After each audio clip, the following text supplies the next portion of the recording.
Mugamba mutya abali ku channel yaffe eyitibwa Kyayiti YouTube channel yaffe. Kyembasaba mugende mu maaso mugyegatta. Olunaku olwaleero waliwo munnaffe wano wambuuzizza ku binyonyi bibiri. Wambuuzizza ku kinyonyi kye bayita Mpabaana. Tyomanya ddi nti Mpabaana wa bulabe tyoba nti Mpabaana azze kubikira. Nombuuza ne ku kinyonyi ekirala. Ombuuzizza ku kinyonyi kye bayita Ekiwungulu. Nombuuza nti n'ekiwungulu manya ddi nti kibika.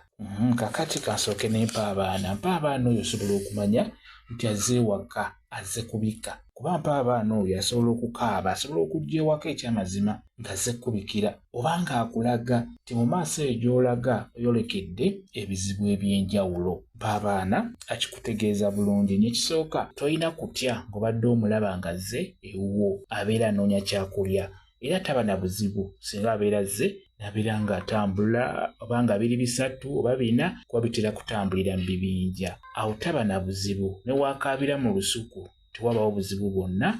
Ebiseera ebisinga abeera ayita binne waabyo biwulire bijje ekyo wekiri mu kukaabira.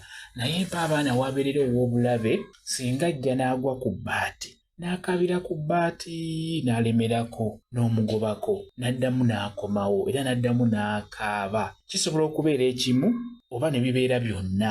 Kuba ebiseera ebisinga Mpabaana okibeera ekimu ewantu kisobola okukaaba nga kiyita binne waabyo biwulire. Bisobola okujja byegatte awo wekiri. Naye bisobola okubeera nga byonna biwera nga biringa bisatu oba bina ne bikaaba nga bikaabira kumu. Ebiseera ebisinga Mpabaana oyo abeera abika. Akaabira ddala era w'omuwulira ng'akaaba ku bbaati osobola okufuluma n'omugoba. Bw'olaba ng'akomyewo era n'addamu n'akaaba era addamu omugobe.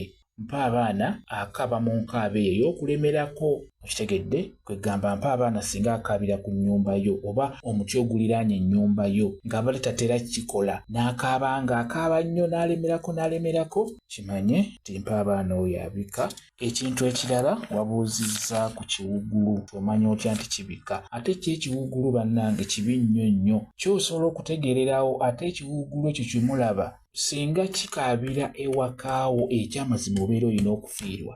Ekyo nkikubuulira.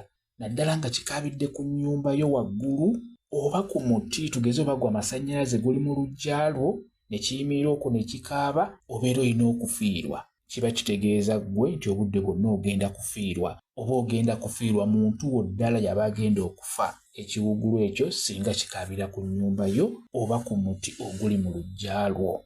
Kikaaba kitya? Kikaaba bwe kiti. Kikola gugugu bwe kityo bwe kikaaba ekiwungulu ekibika.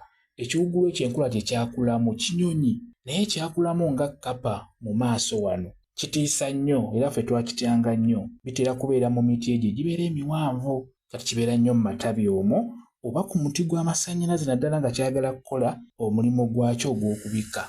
Ndowooza kye kikyasinze mu binyonyi byonna okubeera nga kibika. Kansuubire ekintu ekyo kitegedde bulungi nnyo naye ng'okusinga ky'olina okusinga okutya kye kiwungulu. Kibi nnyo kye kyasinze okubika ne bituukirira. Ekiwungulu kyo kikambwe nnyo ku nsonga eyo ey'okubika. Bwe kityo bwe kiri. Kamba WhatsApp namba yange osobola okumbuuza nja kwongera okunnyonnyola ku vidiyo eno. WhatsApp namba yange eri 07787 0 yeeyo WhatsApp namba yange. Mwebale kubeera ku channel yaffe eyitibwa Kyayiti YouTube channel yaffe. Kyembasaba mugende mu maaso n'ogyegattako mubeere bulungi. Mweraba.